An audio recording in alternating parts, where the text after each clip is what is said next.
ఏపీలో అయితే అటువైపు అధికార పార్టీలు అలాగే పక్షాలు కూడాను ప్రచారాలు చేస్తున్నాయి. ప్రజల్లోనే ఉంటూ ఉన్నారు. ఆ నేతకు సంబంధించిన నేతలు కూడా, ఆ పార్టీకి సంబంధించిన నేతలు కూడా ప్రజల్లోనే ఉంటూ ప్రజలతో మమేకమవుతూ సభల్లో ఎప్పుడూ ప్రజల్లోనే ఉంటున్నారు. రాబోతున్నటువంటి ఇంకొక హార్డ్లీ ఒక 60 నుంచి ఒక 65 రోజుల్లో అయితే ఎలక్షన్స్ ఉండబోతున్నాయి. ఈ నేపథ్యంలో రేపమాపు కూడాను ఈసీ కూడా దీనికి సంబంధించి ఇవ్వబోతుంది. ఈ నేపథ్యంలో అలాగే ఇప్పుడున్నటువంటి ఏపీలో ఉన్నటువంటి పరిస్థితులు, జనరల్గా ఎలక్షన్స్ ముందు జంపింగ్లు జరుగుతూ ఉంటాయి. ఒకసారి ఒక పార్టీ నుంచి అసంతృప్తులు కూడాను ఒక పార్టీ నుంచి ఇంకో పార్టీకి వెళ్తూ ఉంటారు. ఇప్పుడు ఏపీలో ఇంతకుముందు కూడాను టీడీపీ వర్సెస్ వైసీపీగా నడిచింది. అలాగే ఇప్పుడు టీడీపీ వర్సెస్ వైసీపీ కాస్తను వైసీపీ వర్సెస్ కాంగ్రెస్గా, ఎందుకంటే కాంగ్రెస్గా పీసీసీ బాధ్యతలు చేపట్టిన తర్వాత షర్మిల ఏ రోజైతే పీసీసీ బాధ్యతలు ఏపీలో చేపట్టారో దాని తర్వాత టీడీపీని కాస్తను ఇప్పుడు ఏదైతే అన్నదమ్ముల మధ్య రణరంగంగా మారింది. అక్కడ ఇదైతే రక్త సంబంధం కూడా ఇప్పుడు ప్రతి విమర్శలు చేసుకుంటూ ఉన్నారు. అలాగే టీడీపీ కూడాను ఏది జరిగినా కూడా టీడీపీ వేసే ప్రయత్నం కూడా చేస్తున్నారు. అలాగే ఇప్పుడు వైఎస్ షర్మిల రావడం వెనుక కూడాను టీడీపీ పాత్ర, టీడీపీ అధినేత ఎవరైతే నారా చంద్రబాబు నాయుడు ఉన్నారో ఆయన పాత్రే ఉంది. ఆయన ఇచ్చినటువంటి ఏదైతే ఆ స్క్రిప్టే చదువుతున్నారు షర్మిల అని వైసీపీ నేతలు కూడా మాట్లాడడం జరిగింది. దాని తర్వాత వైసీపీ విమర్శలు చేస్తూ ఉన్నారు. అలాగే జగన్ దానిపైన ఇప్పటివరకు కూడా కామెంట్ చేయలేదు. కానీ రీసెంట్గా ఒక నేషనల్ ఛానల్కి ఇచ్చినటువంటి ఏదైతే ఆ సభకు సంబంధించి కూడా ఆయన మాట్లాడడం జరిగింది. అక్కడ జగన్ మాట్లాడిన తీరు కూడా ఒకంత చర్చలుగా సాగుతుంది. ఎందుకంటే ఇన్ని రోజులు ఆయన మాట్లాడిన తీరు వేరు, ఆ రోజు మాట్లాడిన తీరు వేరు. అలాగే కాంగ్రెస్ గతంలో కూడా మా కుటుంబాన్ని విడదీయడానికి ప్రయత్నించింది, ఇప్పుడు అలాగే విడదీస్తుంది, అదే ప్రయత్నం చేస్తుంది అని కూడాను జగన్ అంటున్నారు. ఇటువైపు కూడాను వైఎస్ షర్మిల ఏం చెప్తున్నారు, మా కుటుంబం విడిపోవడానికి ఆ జగనే కారణం, దీనికి మా అమ్మే సాక్ష్యమని ఆవిడ కూడా విమర్శలు చేస్తున్నారు. అలాగే ఈ నేపథ్యంలో ఆవిడ నా పైన నాకు తెలుసు, నేను ఏపీ సంబంధించి ప్రత్యక్ష రాజకీయాల్లోకి వస్తే ఎలా ఉంటుందో, నా పైన దాడులు జరుగుతాయి, విమర్శలు జరుగుతాయి, దాడులు జరుగుతాయి, అన్నింటికీ నేను రెడీగానే ఉన్నానని చెప్తున్నారు. అలాగే మనం గత 4 ఏళ్లుగా చూసుకుంటే ఏపీలో ఉన్నటువంటి పరిస్థితులు చూసుకుంటే అడిగితే ఎవరైనా ప్రశ్నిస్తే వాళ్ళపైన కేసులు, మరీ ఎక్కువగా ప్రశ్నిస్తే ఎదిరిస్తే డెడ్ బాడీలు ఇంటి ముందుకు వచ్చి నిలవడం, ఇది పరిస్థితి ఉందని టీడీపీ చెప్తున్నటువంటి మాట. రేటింగ్ మొత్తానికి అయితే ఏపీలో రాజకీయాలు అయితే హాట్గా నడుస్తున్నాయి, ప్రతి విమర్శలతో నడుస్తున్నాయి. రేటిగా అదే అంశానికి సంబంధించి మనం ఈరోజు చర్చిద్దాం. ఈరోజు మనతో పాటు చర్చలో పాల్గొంటున్నారు బాలగురుస్వామి, టీడీపీ బీసీసీఎల్ రాష్ట్ర అధికార ప్రతినిధి, అలాగే నాగేంద్ర జనసేన ప్రధాన కార్యదర్శి, యువ న్యాయవాది కూడాను, అలాగే చింతాడు రవికుమార్ వైఎస్ఆర్ పార్టీ ప్రచార విభాగం జోనల్ ఇన్ఛార్జ్. గుడ్ మార్నింగ్ అండి. Good morning. ఓకే, సో ఏపీలో ఉన్నటువంటి ప్రస్తుత పరిస్థితులు, వైసీపీ వాళ్ళు వైనాట్ 175 ఇంకా పక్కా చెప్తున్నారు. అటువైపు అన్నదమ్ముల మధ్య రణరంగం కూడా మనం చూస్తూ ఉన్నాం. మీరేమంటారు రవికుమార్ గారు? సో వైనాట్ 175 అంటున్నారు. ఇప్పుడు షర్మిల గారు వ్యాఖ్యలు తీవ్రంగా చేస్తున్నారు, వినిపిస్తుందండి. సో ప్రస్తుత రాజకీయ పరిస్థితులు ఇంకా అంతగానంటే మొన్న రీసెంట్గా మీ అధినేత చెప్పినట్టు మాటలు కూడా ఒకంత చర్చకు దిగాయి. అంటే కాన్ఫిడెన్స్ లెవెల్స్ తగ్గిపోయాయి, అపజయాన్ని ఇప్పుడే ఆయన ఒప్పుకున్నారు అన్నట్టుగా మాట్లాడుతున్నారు. మీరేమంటారు? ముందుగా మీకు, అలాగే బీఆర్కే న్యూస్ తాలూకు వ్యూయర్స్కి, అలాగే మా ఈ డిబేట్లో పాల్గొన్నటువంటి పెద్దలందరికీ కూడా హృదయపూర్వకమైన నమస్కారం తెలియజేస్తున్నానండి. ఒక విషయం చూడాలండి, జగన్మోహన్ రెడ్డి గారు మొన్న భీమిల్లో సభ పెట్టేటప్పుడు ఎంత కాన్ఫిడెంట్గా 175 మనం ఖచ్చితంగా గెలుచుకుంటామని చెప్పేసి కార్యకర్తలందరికీ దిశానిర్దేశం చేయడం జరిగింది. ఎందుకంటే ఆయన చేసినటువంటి ఈ 5 ఏళ్ళు, దాదాపు ఇంకొక 2-3 నెలలు అయితే 5 ఏళ్ళు కంప్లీట్ అవుతుంది. ఈ 4.5 సంవత్సరాలు 5 ఏళ్ళలో ఆయన చేసినటువంటి సంక్షేమ కార్యక్రమాలు అలాంటివండి. ఏ రంగానికి చూసినటువంటి ఒక విద్యార్థులు అయితేనేం, లేకపోతే నిరుద్యోగులు అయితేనేం, లేకపోతే వృద్ధులు, లేకపోతే కార్మికులు, అందరికి కూడా ప్రతి ఇంట్లో కూడా సంక్షేమ కార్యక్రమాలని అందజేసి, అలాగే అభివృద్ధి కార్యక్రమాన్ని కూడా సంక్షేమానికి ప్యారలల్గా సమాంతరంగా తీసుకొని వెళ్ళి ఒక అభివృద్ధి సంక్షేమం చెందినటువంటి రాష్ట్రంగా నిలబెట్టాం. కాబట్టి అలాగే మనం 2019లో ఇచ్చినటువంటి మేనిఫెస్టోని 100కు 100% ఏదో 1-2 హామీలు తప్పించి దాదాపు 98% హామీలను ఫుల్ఫిల్ చేసి ప్రజల దగ్గరికి ధైర్యంగా మేము మీ కుటుంబానికి లబ్ధి చేకూర్చామంటేనే మీరు మాకు ఓటు వేయండి, లేకపోతే అవసరం లేదు అన్నంత ధైర్యంగా ఈరోజు ప్రజల దగ్గరికి వెళ్తామని చెప్తుంటే వీళ్ళు ప్రతిపక్షాలు ఏంటంటే ఒక కుట్రపూరితంగా అంటే జగన్మోహన్ రెడ్డి గారు మళ్ళీ కానీ సీఎం కానీ అయినట్టయితే ఇంకా వాళ్ళు ప్రతిపక్షాలన్నీ తుడిచిపెట్టుకుపోవడం అనేది ఖాయం అనమాట. ఇప్పటికే వాళ్ళ మనుగడ కోసం మనందరం కలిస్తే తప్పించి మనకు మనుగడ లేదు అని చెప్పేసి ఎవరికి వాళ్ళు డిసైడ్ అయ్యి ఈరోజు మొన్న పవన్ కళ్యాణ్ గారు చూశారు, లోకేష్ ఏమో ముఖ్యమంత్రి అభ్యర్థి చంద్రబాబు నాయుడు గారే అని చెప్తున్నా కానీ సరే నాకు ఇంకంతకన్నా ఆప్షన్ లేదు, ఆయన చెప్పినా నేను ఒప్పుకుంటున్నానని చెప్పేసి ఆయన బహిరంగంగా అడ్మిట్ అయిపోతున్నారు ఆయన. సో అటువంటి పరిస్థితిలో ఈరోజు ప్రతిపక్షాలు ఉన్నాయన్నమాట. అటువంటి ప్రతిపక్షాలు పొద్దున్న ఎలక్షన్ వాళ్ళు ఫేస్ చేయలేవు. జగన్మోహన్ రెడ్డి గారు చేసినటువంటి సంక్షేమ పథకాలు బహిరంగంగా ఉమ్మడిగా బయటకు చేయమనండి. మా ఉమ్మడి మీరు అలాంటప్పుడు అండర్స్టాండింగ్ అయితే బయటకు వచ్చి అనౌన్స్ చేయమనండి. మా ముఖ్యమంత్రి అభ్యర్థి మా రెండు పార్టీల తరఫున ముఖ్యమంత్రి అభ్యర్థి చంద్రబాబు నాయుడు గారిని అనౌన్స్ చేయమనండి.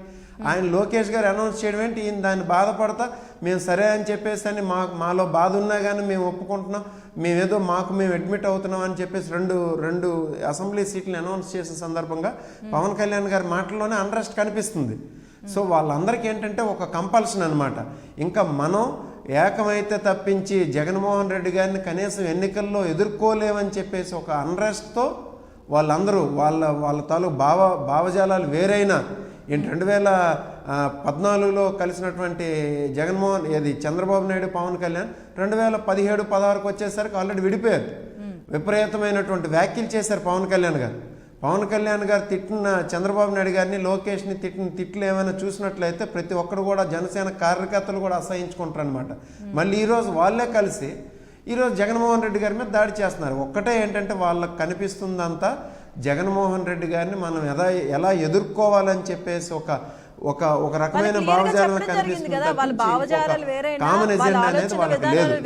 కాబట్టి రవి గారు వాళ్ళ భావజాలాలు వేరైనా, ఆ రెండు పార్టీల విధానాలు వేరైనా, ఆలోచనలు వేరైనా వాళ్ళు క్లియర్గా ముందు నుంచి చెప్పారు.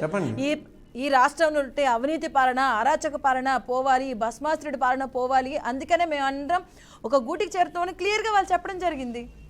క్లియర్గా చెప్పారు కదా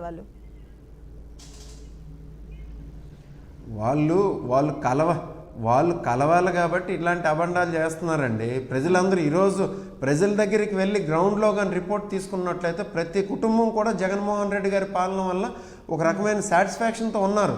కాబట్టి మొన్న మీరు చూసారు లేదు, లక్షల మంది ప్రజానీకం వచ్చి కూడా కనీసం జగన్మోహన్ రెడ్డి గారి సభ అయ్యేంత వరకు ఒక్క వ్యక్తి కూడా బయటికి వెళ్ళింది లేదు.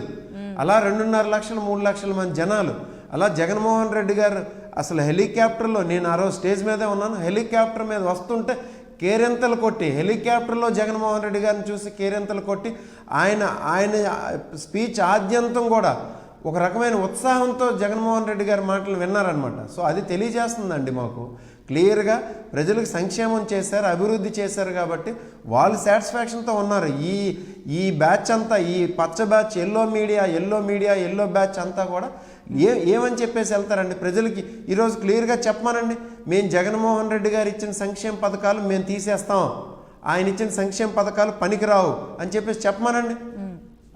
అది చెప్పే ధైర్యం లేదు. 14.5 సంవత్సరాలు ముఖ్యమంత్రిగా చేశాను, నా ముఖం చూసి ఓటేయండి, నేను చేసినటువంటి అభివృద్ధిని చూసి ఓటేయండి అని చెప్పమనండి వెళ్ళి చంద్రబాబు నాయుడు గారిని.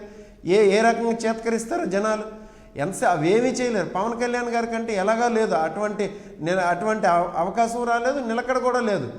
కేఏ పాల్ గారు అన్నట్టు ఆయన ఎమ్మెల్యేగా గెలవకముందే ఈరోజు 10 పార్టీలు మారి వచ్చారనమాట ఆయన. సో అటువంటి వ్యక్తిని ఈరోజు హక్కును చేర్చుకొని అందరూ కలిసి జగన్మోహన్ రెడ్డి గారు అన్నట్టు దుష్ట చతుష్టయంగా ఏర్పడి ఈరోజు జగన్మోహన్ రెడ్డి గారిని ఏదో ఒక విధంగా బ్యాడ్ చేద్దామని వస్తున్నారండి. అంతకుమించి ప్రజల్లో ఎటువంటి అన్రెస్ట్ లేదు, ప్రజలు చాలా సాటిస్ఫాక్షన్గా ఉన్నారు. రేపు ఎలక్షన్ అనేది ఒక వన్ సైడ్గా జరిగే ఎలక్షన్ అనమాట. అది వాళ్ళకు కూడా తెలుసు, అందుకే ఇటువంటి లేనిపోయిన బండాలు వేస్తున్నారనమాట. నాగేంద్ర గారు మీరు ఇందాక రైజ్ చేశారు, నాగేంద్ర గారు చెప్పండి. Madam good morning. Madam good morning, చెప్పండి. ప్యానెల్లో ఉన్న ప్రతి ఒక్కరికి నమస్కారం. మేడం, వై నాట్ 175 ఉన్న వైసీపీ ఎందుకని ప్రతిపక్షాలు ఏ విధంగా కూటమి చేరుతున్నాయి, వీళ్ళంతా దుష్ట చైతన్యంగా మారారు, ఇవన్నీ ఎందుకండి? మీకు అంత నిజంగా కాన్ఫిడెంట్ గా ఉన్నప్పుడు వై నాట్ 175 ఉన్నప్పుడు ప్రతిపక్షాలు టీడీపీకి జనసేనకి లేని బాధ మీకెందుకు మధ్యలో అర్థం కావడం లేదు? ఇంకోటి చెప్తున్నారు, రవి గారు ఏమంటున్నారంటే సంక్షేమ పథకాలు తీసేస్తాం sir 1 minute sir 1 minute. Ravi గారు ఒక నిమిషం సంక్షేమ ఆగండి.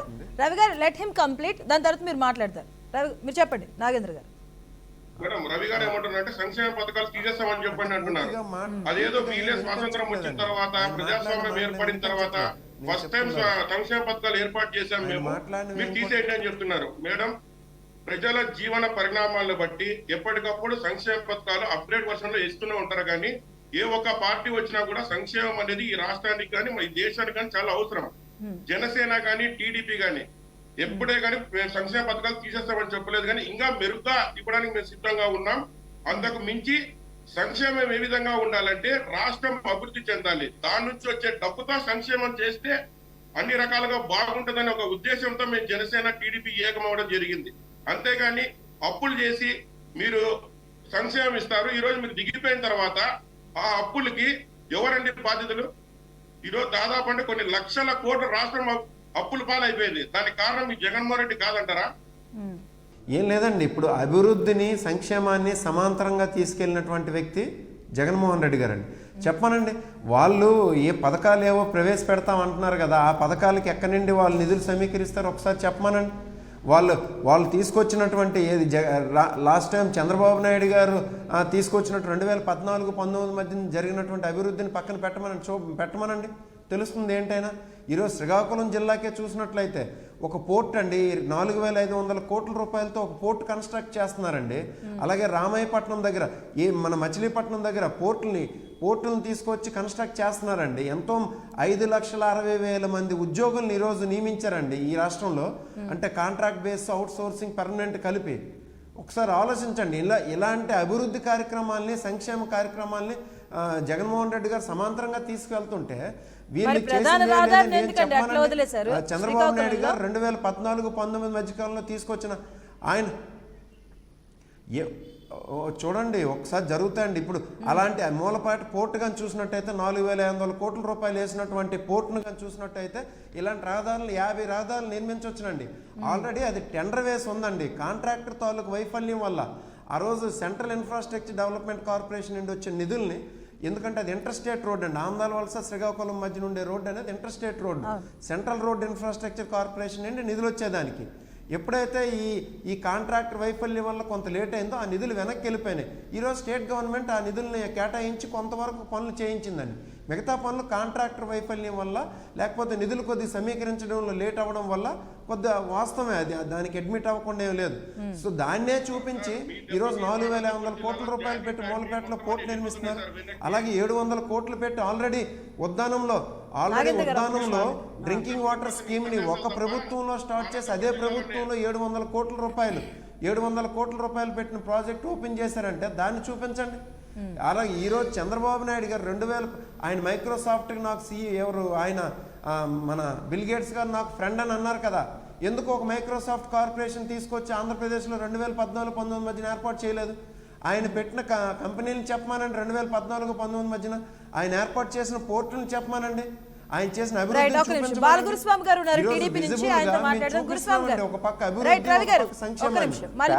సోదరులందరికీ నమస్కారం. చెప్పండి గురుస్వామి గారు. వైనాట్ 175 దగ్గర నుంచి ఒకసారిగానే తీసుకున్నామంటే, వైనాట్ 175 అని మాట్లాడిన వ్యక్తి 2021లో నా వెంట్రుకు కూడా పేకలేరని చెప్పి మాట్లాడారు. 2022లో వచ్చేసరికి మీ నమ్మకం నేనేనని చెప్పారు. 2023 వచ్చేటప్పటికి మిమ్మల్నే నమ్ముకున్నానని చెప్తున్నాడు. ఇప్పుడు 2024కి వచ్చేటప్పటికి నేను హ్యాపీగా దిగిపోతాను అని చెప్పి మాట్లాడుతున్నారు. అంటే ఇప్పుడు వైనాట్ 175 అని మాట్లాడారు మీరు. అది నిజమైనప్పుడు, ఆ ధైర్యం మీ దగ్గర ఉన్నప్పుడు 175 సీట్లు గెలుచుకుంటామని చెప్పి మీరు అనుకున్నప్పుడు ఇంతమందిని ఎందుకు మారుస్తున్నారు? First question. మిమ్మల్ని చూసి ఓటేసేటప్పుడు ఎమ్మెల్యేలకు ఓట్లు వేయాలి కదా, జగన్మోహన్ రెడ్డిని చూసి ఓట్లు వేసేటప్పుడు. మరి వీళ్ళందరినీ ఎందుకు మారుస్తున్నారు? ఎందుకు షఫ్లింగ్ చేస్తున్నారు? అంటే పులివెందుల్లో కూడా గెలిచే పరిస్థితి ఈ రోజు వైఎస్ఆర్సీపీకి లేదు. ఆ భయంతోటే ఈ రోజు అందరిని మారుస్తా ఉన్నారు. నెక్స్ట్, సోదరుడు రవి చెప్పినట్టు ఏం చేశారు అభివృద్ధి అని చెప్తున్నారు. 2019 నుంచి ఈ రోజు కానీ ఒక్కసారిగా చూశారు అని అంటే మీరు సంక్షేమ పథకాలు 98% అమలు చేసామని చెప్తున్నారు. సంక్షేమ పథకాలు 98% అరాకొర అమలు చేసి మీరు 10 రూపాయలు ఇచ్చేసి 100 రూపాయలు ఎన్నికలు లాక్కునే పరిస్థితి. ఈరోజు ఏది చూసినా కూడా పప్పులు ఉప్పుల దగ్గర నుంచి ప్రతి ఒక్కటి విపరీతమైన రేట్లు పెరిగిపోయి సామాన్యులు బ్రతకలేని పరిస్థితికి ఆంధ్రప్రదేశ్ వచ్చింది. ఇంకా అభివృద్ధి అంటారా? ఎక్కడన్నా రోడ్లలో ఒక్క తట్ట మట్టి కూడా పోయలేదు మీరు. అసలు అభివృద్ధి గురించి సోదరుడు మాట్లాడుతుంటే దెయ్యాలు వేదాలు వల్లించినట్లుగా ఉన్నాయి. అసలు ఏం చేశారని అభివృద్ధి గురించి మీరు మాట్లాడుతున్నారు? ఈ రోజు కియా మోటార్స్ అనంతపురం నుంచి అనంతపురం తీసుకొచ్చింది ఎవరు? సెల్ కంపెనీ తిరుపతి తీసుకొచ్చింది ఎవరు? అది మీ దెబ్బకి వెళ్ళిపోలేదా? ఈ రోజు అమర్ రాజా బ్యాటరీస్ మీ దెబ్బకి ఆంధ్రప్రదేశ్ నుంచి పారిపోలేదా? అసలు ఎన్ని తీసుకొచ్చారు? అసలు ఒకటన్నా ఉండిచ్చారా? మీరు ఎక్కడైనా ఇన్కమ్ జనరేట్ చేసే పరిస్థితి మీరు ఎక్కడన్నా కల్పించారా? మేము అన్ని చేస్తేనే మళ్ళా ఓట్లు అడుగుతాము అని చెప్పి మీరు చెప్తున్నారు కదా. మద్యపాన నిషేధం కంప్లీట్ గా చేస్తాము, లేదంటే మీరు చొక్కా పట్టుకొని అడగండి అని చెప్పేసి జగన్మోహన్ రెడ్డి గారు ప్రతిపక్ష నేతగా ఉన్నప్పుడు మాట్లాడారు కదా. ఇప్పుడు ఆ మద్యపానాన్ని 30 సంవత్సరాల ఆదాయాన్ని తాకట్టు పెట్టి దాని మీద కూడా అప్పులు చేసిన పరిస్థితి ఈ ప్రభుత్వాన్ని. ఈ రోజు ఒక్కసారి చూడండి, ఎన్ని లక్షల కోట్లు అప్పులు తీసుకొచ్చి డబ్బులన్నీ ఏం చేశారు? అసలు ఎక్కడన్నా కానీ డెవలప్మెంట్ అనేది ఆంధ్రప్రదేశ్ లో ఉందా? ఆ డెవలప్మెంట్ గురించి మీరు మాట్లాడుతున్నారు. ఒక్కసారి చూడండి, చంద్రబాబు నాయుడు హిస్టరీ గాని ఒక్కసారి కానీ తీసుకుంటే ఉమ్మడి ఆంధ్రప్రదేశ్ నుంచి కూడా ఇన్కమ్ జనరేట్ చేసిన వ్యక్తి చంద్రబాబు నాయుడు గారు. వీళ్ళు ఇన్కమ్ అనేది అసలు జనరేట్ చేయకుండా అప్పులు తీసుకొచ్చి సంక్షేమ పథకాలు అరాకొర ఏదో ఇదిలిచ్చేసి పేదల మొహాన వీళ్ళు ఈ రోజు మాట్లాడుతున్నారు. తెలుగుదేశం ప్రభుత్వంలో లక్షల కోట్లు పెట్టి లక్షల కిలోమీటర్లు ఎక్కడ చూసినా కూడా దళిత వాడల్లో కూడా ఈ రోజు సీసీ రోడ్లు వేసిన పరిస్థితి తెలుగుదేశం పార్టీకే దక్కుతుంది. మీరు అసలు అభివృద్ధి గురించి మాట్లాడుతున్నారు అని అంటే అసలు ఏం చెప్పాలో కూడా అసలు అర్థం కాని పరిస్థితిలో ఉంది. మరి మీరు ఏం ఆలోచించి చెప్తున్నారు? ఈ రోజు మా భీమిలి సభకు వచ్చారు, ఎవరు కదలలేదని చెప్పారు, మీరు చెప్తా ఉన్నారు. భీమిలి సభకి మీ వాళ్ళు వచ్చి మీరు సప్పట్లు కొట్టుకొని మీరు విజిల్ చేసుకున్నారు. ఒక్కసారి గాని మనం గతం నుంచి చూసిన మీ సభలన్నీ చూస్తే జనాలందరూ పారిపోతుంటే పోలీసు వాళ్ళని పెట్టి ఆపుకునే పరిస్థితిలో మీరు ఉన్నారు. గోడ దూకి పారిపోతున్నారు, బలవంతంగా తీసుకొచ్చుకుంటున్నారు మీటింగులకి. అంతే తప్పితే మిమ్మల్ని దించేదానికి జనాలందరూ రెడీగా ఉన్నారు. వైనాట్ 175 కదా, వైనాట్ పులివెందులు అనే పరిస్థితి ఈ రోజు వచ్చేసింది. ఇంకా పోతే పొత్తుల గురించి మాట్లాడారు సోదరు. అసలు మా పొత్తుల గురించి మీకెందుకయ్యా? ఒకసారి ఆలోచించండి. మీరు మా పొత్తుల గురించి మీరు ఎందుకు మాట్లాడుతున్నారు? మీరేం చెప్పాలి? మీరు పొత్తులు పెట్టుకుంటున్నారు, కలిసి వస్తున్నారు, మీరు కలిసి రాకపోతే ఎలక్షన్కి రాలేని పరిస్థితుల్లో మీరున్నారని మాట్లాడుతున్నారు. మీకు నిజంగా ఆ కెపాసిటీ ఉంటే ఎస్ మేము సింగిల్ గా వస్తాం, మీరందరూ కలిసి రండి, మీరందరూ కలిసి వచ్చి కూడా మమ్మల్ని ఓడించలేరని చెప్పి మాట్లాడాల్సింది. పోగొట్టి అధికారంలో ఉన్న వాళ్ళు మీరు పొత్తులు ఎందుకు పెట్టుకుంటున్నారు, కలవకపోతే ఎలక్షన్ చేయలేరు అని చెప్పి మీరు మాట్లాడుతున్నారు. కాదు, ఎందుకనంటే ఈ అరాచక ప్రభుత్వాన్ని దించేదానికి, మీరు చేసిన అకృతాల్ని అన్ని ఎండగట్టేదానికి, మిమ్మల్ని గద్దె దించేదానికి వచ్చిన పొత్తు తప్పితే వేరేది ఏం లేదు. మిమ్మల్ని ఇంటికి పంపించడం అయితే సత్యం సార్. మీరేమి కంగారు పడద్దు. పొత్తుల గురించి, మా పొత్తుల గురించి మీరు మాట్లాడాల్సిన అవసరం లేదని చెప్పి సోదరులు రవి గారికి నేను తెలియజేస్తా ఉన్నాను. రవి గారు, ఇంతకు ముందు మీరు మాట్లాడుతూ ఎల్లో మీడియా, ఈ పచ్చ మీడియా, ఈ పచ్చ బ్యాచ్ అంతా కలిపి అంటే ఇలాంటి ప్రచారాలు చేస్తున్నారు, బురద జల్లే ప్రయత్నం చేస్తున్నారు వైసీపీ మీద అంటున్నారు. కానీ సొంత చెల్లె ఇప్పుడు వచ్చి విమర్శనాస్త్రాలు సంధిస్తుంది. దానిపైన ఏమంటారండి? ఎందుకంటే సరే వీళ్ళంతా ఎల్లో మీడియా మీ పైన బురద చల్లే ప్రయత్నం చేస్తున్నారు నెక్స్ట్ విజయంలోకి రావాలని, మరి సొంత రక్త సంబంధమే అలా మాట్లాడుతున్నారు కదా.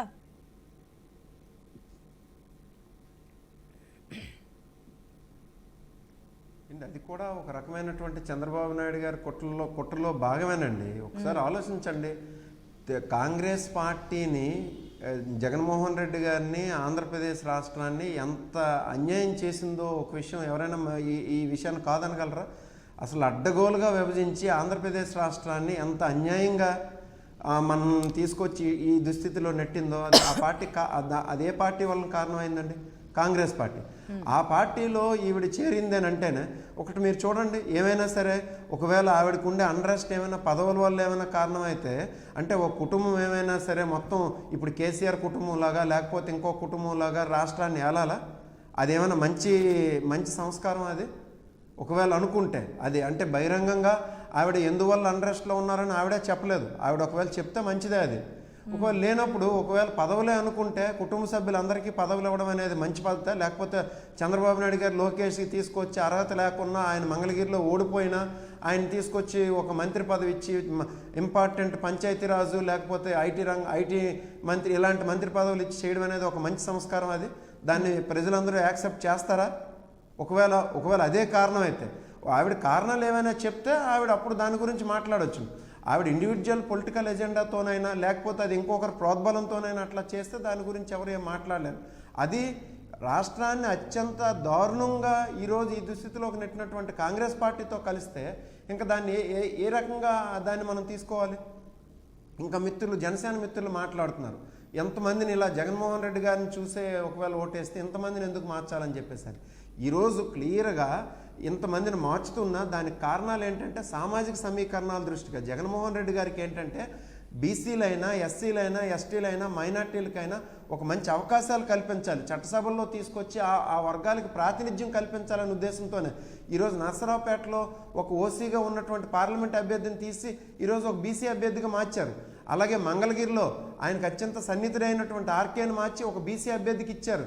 అలాగే ఇలాంటి సామాజిక సమీకరణాలని ఎక్కడైతే ఒక బీసీ అభ్యర్థినో లేకపోతే ఒక ఎస్సీ ఎస్టీలకు సంబంధించిన అతను ఒక మైనార్టీకి సంబంధించిన అభ్యర్థిని నిలపాలనుకుంటే అక్కడ ఉన్నటువంటి ఓసీ వ్యక్తులను తప్పిస్తున్నారు. అంతేగాని ఇంక ఇదేదో అన్రెస్ట్లో భాగమో లేకపోతే ఏదో ఆ పార్టీలో ఉన్నటువంటి వ్యక్తుల మీద ఉన్నటువంటి దురభిప్రాయమో కాదనమాట. సో అంటే స్థానిక నేతలు కాదు, వేరే నేతలు తీసుకొచ్చిన మీ అధినేతను చూసే ఓట్లు పడతాయి, మీ అధినేత చేసిన అభివృద్ధి సంక్షేమాలు మీకు ఓట్లు తెస్తాయి అంటున్నారు, అంతేగా? సోదరులు లోకేష్ గారిని తీసుకొచ్చి మంత్రిని చేశాడు, మంగళగిరి ఓడిపోయినాక ఎందుకంటే లోకేష్ గారు ఓడిపోయింది 2019లో, ఆయన మంత్రి అయింది. దానికి ముందర ఆర్కే గారు ఎందుకు పార్టీ మారారు, ఎందుకు పార్టీకి రిజైన్ చేశారు, అతను ఎందుకు బయటకు వెళ్ళిపోయాడని క్లియర్ గా చెప్పారు.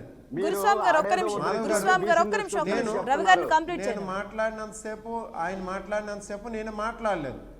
రైట్ మీరు చెప్పండి. ఆయన మాట్లాడినంతసేపు నేను ఒక్క మాట కూడా ఆడలేదు. ఆయనకి వినే ఓపిక లేకపోతే నేనేం చేయలేను. ఇప్పుడు మీరు వేరే వ్యక్తిని తీసుకొచ్చి పెడతా అన్నారండి. చంద్రబాబు నాయుడు గారు ఏ నియోజకవర్గం సంబంధించిన వ్యక్తి అండి? చంద్రగిరి. ఆయన ఎక్కడ పోటీ చేస్తున్నారండి? కుప్పం. లోకేష్ ఏ నియోజకవర్గానికి సంబంధించిన వ్యక్తి అండి? హైదరాబాద్కు సంబంధించినటువంటి వ్యక్తి. ఈరోజు ఎక్కడొచ్చి పోటీ చేస్తున్నారండి? ఇలాంటివి తీసుకొస్తే కొన్ని వందలు ఉన్నాయండి వాళ్ళలోనే. పవన్ కళ్యాణ్ గారు ఏ నియోజకవర్గం సంబంధించిన వ్యక్తి? గతంలో గాజువాకలు ఎందుకు వచ్చి చేశారు? సో అలాంటి మాటలు అనేవి వాళ్ళు ఏంటంటే వాళ్ళ తాలూకు తప్పులను కప్పించుకోవడానికి ఆడిన మాటలు తప్పించే వాస్తవాలు కాదనమాట.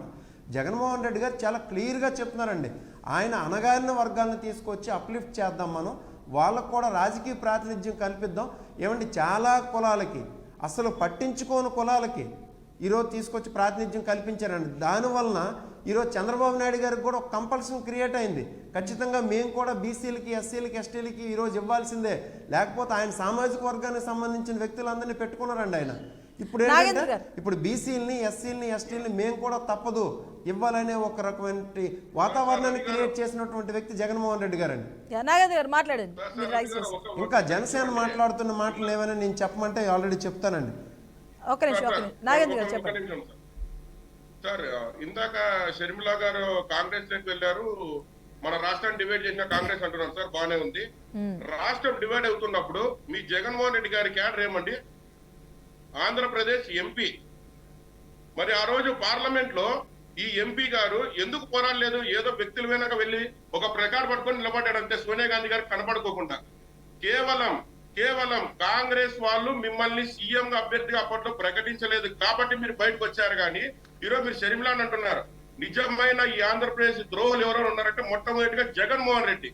ఆ రోజు కాంగ్రెస్ మన రాష్ట్రాన్ని డివైడ్ చేస్తున్నప్పుడు ఎంపీగా ఉండి ఏం పోరాటాలు చేశారండి పార్లమెంట్ లో? First point. రెండోది అంటున్నారు ఏమని? బీసీలకి ఎక్కువ అవకాశం ఇస్తున్నారండి. సార్, ఒక బీసీగా చెప్తున్నాను సార్, చాలా మంది బీసీ కార్పొరేషన్లు తీసుకున్న వాళ్ళు ఎంతో మంది మాకు చెప్తున్నారు, కనీసం వాళ్ళకి ఒక చైర్ కూడా ఇవ్వలేని పరిస్థితిలో ఉన్నారు సార్. మీరు బీసీ కార్పొరేషన్ ఫండ్స్ అన్ని ఎక్కడికి వెళ్తున్నాయి సార్? కేవలం పదవులు మాత్రం బీసీలకి, చెక్ పవర్ మాత్రం జగన్మోహన్ రెడ్డిగా. ఇదే మీరు బీసీలు చేస్తున్న న్యాయము? ఏం మాట్లాడుతున్నారు సార్? ఈ రాష్ట్రాన్ని డివైడ్ చేయడానికి కారణం జగన్మోహన్ రెడ్డి. ఈ రాష్ట్రం నాశనం అవడానికి కారణం జగన్మోహన్ రెడ్డి. ఈ రోజు బీసీ, ఎస్సీ, ఎస్టీ, మైనార్టీలను దారుణంగా మోసం చేసిన వ్యక్తి ఈ జగన్మోహన్ రెడ్డి. ఈ రోజు మీ చెల్లెలు ఏదో బాణం ఈ రోజు గుణపమైంది కాబట్టి మీరు అంత ఆవేదన చెందుతున్నారు. అదే ఆమె మరి వైఎస్ఆర్ తరఫునే పోటీ చేసి వైఎస్ఆర్ తరఫున ఆమె ప్రచారంకి వచ్చింటే ఏమైంది సార్? సాగరంగా స్వాగతిస్తాండ్రి.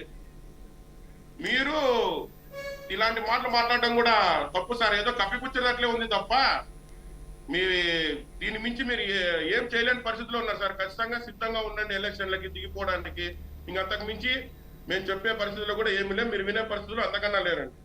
అండ్ నాగేంద్ర గారు అండ్ గురుస్వామి గారు, మీ ఇద్దరుకునండి ఈ క్వశ్చన్. మీ రెండు పార్టీలను ఇప్పటికి సంబంధించి అభ్యర్థుల విషయంలో ఒక క్లారిటీ లేదు, ఇద్దరు నేతల మధ్య ఒక సఖ్యత లేదు, రీసెంట్గా వచ్చిన ఈ డిస్ప్యూట్సే వన్ ఆఫ్ ద ఎగ్జాంపుల్గా వారు చెప్తున్నారు. అండ్ ఇవన్నీ మీకున్నటువంటి ఏవైతే వెనుకున్నాయో అవన్నీ కలగట్టుకొని ఈ తక్కువ టైంలో ప్రజలకు వెళ్ళగలుగుతారా? ప్రజల నుంచి నమ్మకాన్ని కూడగట్టుకోగలుగుతారా? మీ ఇద్దరికి, గురుస్వామి గారు అండ్ నాగేంద్ర గారు. ఫస్ట్ గురుస్వామి గారు. నాగేంద్ర గారు ఒక్క నిమిషం. గురుస్వామి గారు మీరు మాట్లాడండి. ఆల్రెడీ అధినేతలు ఇద్దరు చాలా క్లియర్ గా ఉన్నారు మేడం.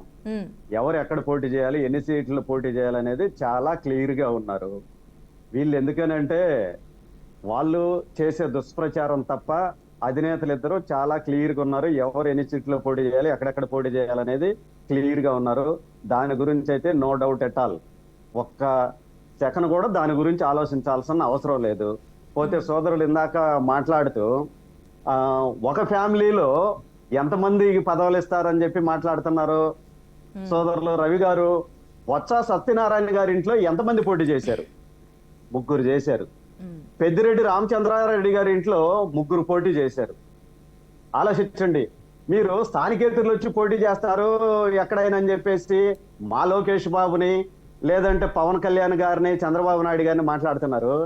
అవును, మరి అలాంటప్పుడు మీ విజయమ్మ వైజాగ్ వచ్చి ఎంపీకి ఎలా పోటీ చేసింది? రాకూడదు కదా మీ లెక్కలో. ఇక్కడ ఎవరినన్నా మారుస్తున్నారు అంటే ఎస్సీల్ని, బీసీల్ని మారుస్తున్నారు తప్పితే ఎవరిని మార్చటం లేదు. పార్టీకి ఎదురు తిరిగాడు కాబట్టే ఆర్కేని మార్చారు. లావకృష్ణదేవరాయలు అడిగిన కండిషన్ కి మీరు ఒప్పుకోలేదు కాబట్టి ఆయన వెళ్ళిపోయాడు. అక్కడ మీకు కంటెస్ట్ చేసే అభ్యర్థి లేక ఎక్కడో నెల్లూరు నుంచి ఆడికి పారాషూట్ లో మీరు తెచ్చుకుంటున్నారు అంతే తప్పిస్తే అలాంటి ఏమీ లేవు.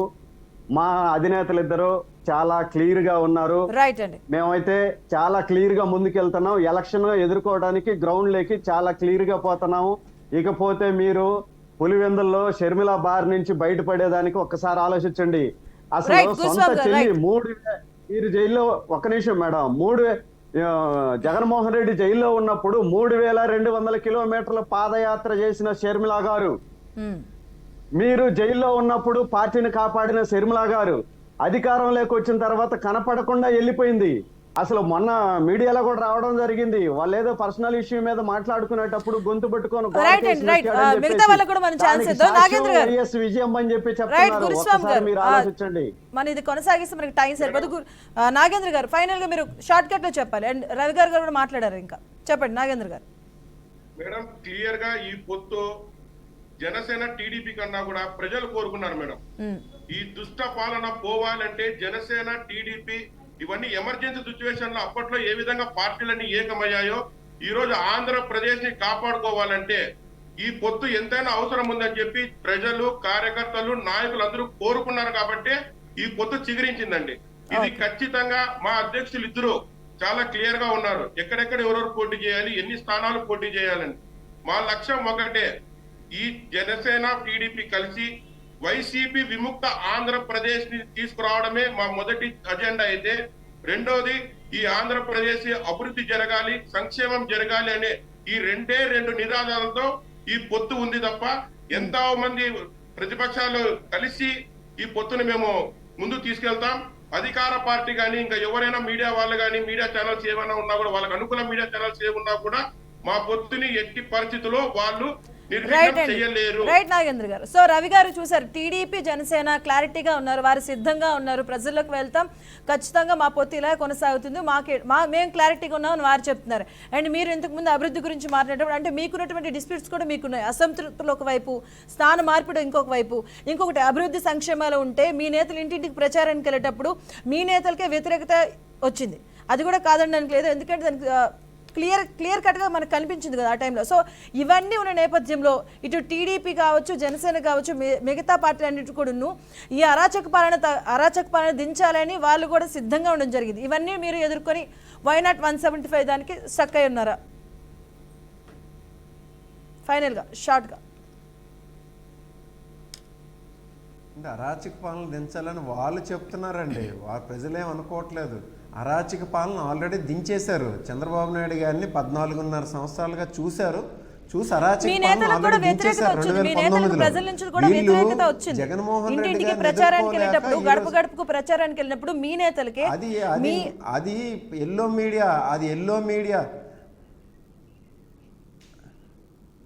ఎల్లో మీడియా క్రియేట్ చేసినటువంటి విధండి.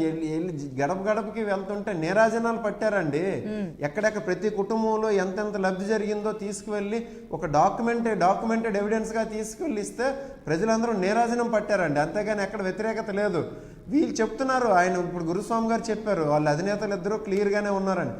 జగన్మోహన్ రెడ్డి గారు ఎప్పుడో చెప్పారు ఆ మాట, వాళ్ళిద్దరూ చాలా క్లియర్గానే ఉన్నారు, వాళ్ళ మధ్యన జరగాల్సిన అండర్స్టాండింగ్లు చాలా జరిగిపోయినాయి, దాని గురించి ఏం ప్రాబ్లం లేదు ఖచ్చితంగా. అయితే కింద క్యాడర్ కలవడం అనేది లేదు. ప్లస్ ఏంటంటే వాళ్ళ కలయికని ప్రజలు యాక్సెప్టెన్స్ చేసే పరిస్థితి లేదు. ఎందుకు? పవన్ కళ్యాణ్ గారు 2014 నుండి 17 వరకు యాక్సెప్ట్ చేసి 17 నుండి 19 వరకు ఇప్పుడు గురుస్వామి గారు చెప్పినట్టు చంద్రబాబు నాయుడు గారి పాలన అంత మంచిదైతే 17 నుండి 19 మధ్యన చంద్రబాబు నాయుడు గారిని పవన్ కళ్యాణ్ గారు తిట్లు ఒకసారి చూడమనండి. 2019లో ఎందుకు విడిపోయారో చెప్పమానండి. 2019లో ఎందుకు కలిసి పోటీ చేయలేదు చెప్పండి. వాళ్ళ ఇద్దరి మధ్యన జరిగినటువంటి అండర్స్టాండింగ్ అదేనండి. 2019లో ప్రభుత్వం తాలూకా వ్యతిరేక ఓటు చీలిపోకూడదని చెప్పేసి, ప్రభుత్వం తాలూకు వ్యతిరేక ఓటు చీలాలి అని చెప్పేసి పవన్ కళ్యాణ్ గారు పోటీ చేశారండి. ఈరోజు ప్రభుత్వానికి ఏమైనా వ్యతిరేక ఓటు ఎక్కడైనా ఉందంటే అది చీలిపోకూడదని చెప్పేసి కలిసి పోటీ చేస్తున్నారు. ఇదంతా చంద్రబాబు నాయుడు గారు ఆడిస్తున్న నాటకంలో భాగమే తప్పించి ఇంకోటి ఏం లేదు. పవన్ కళ్యాణ్ గారు ఆయనకి ఏం నిలకడ ఉందండి, ప్రజల్లో ఆయనకి ఏం యాక్సెప్టెన్స్ ఉంది? వెళ్ళి కోకటపల్లి సభలో ఆయన చెప్పారు మొన్న తెలంగాణ ఎన్నికల్లో, నేను ఈ మ్యాండేట్ అనేది చూడండి, ఇక్కడ మ్యాండేట్ కాదు, అక్కడ 175 నియోజకవర్గాలకి అలాగే 25 పార్లమెంట్లకి సంబంధించినటువంటి మ్యాండేట్ ఇది, మీరు వేసే ఓటు ఎంత ప్రాముఖ్యత అంటే అంత ప్రాముఖ్యత సంతరించుకుంటుందని చెప్పారు. ఆయన తెలంగాణలో పడిన ఓట్లైనా చూసాం, అసలు డిపాజిట్ ఒక దగ్గర వచ్చిందో లేదో చూసాం. గురుస్వామి గారు అండ్ నాగేంద్ర గారు అండ్ రవి గారు, థ్యాంక్ యూ సో మచ్ అండి. సో మొత్తానికి అయితే ఈ జనసేన టీడీపీ కూడా మా మధ్య సఖ్యత ఉంది, మేము ప్రజల్లోకి వెళ్తాం, అభ్యర్థులను మేము ప్రకటించుకుంటాం, మా అధినేత అవన్నీ చూసుకుంటారు, మేము సఖ్యతగా ఉన్నామని టీడీపీ జనసేన అంటుంది. అలాగే వైఎస్ఆర్సీపీ నుంచి మాత్రం ఆ ఎల్లో మీడియా చేసినటువంటి దుష్ప్రచారం ఇదంతా కూడా ప్రజల్లో మాకు నమ్మకం ఉంది, ప్రజలకు మా పైన నమ్మకం ఉంది, మాకు ప్రజలపైన నమ్మకం ఉంది అని వారు చెప్తున్నారు. ఇది వాటి ప్రత్యేక డిబేట్.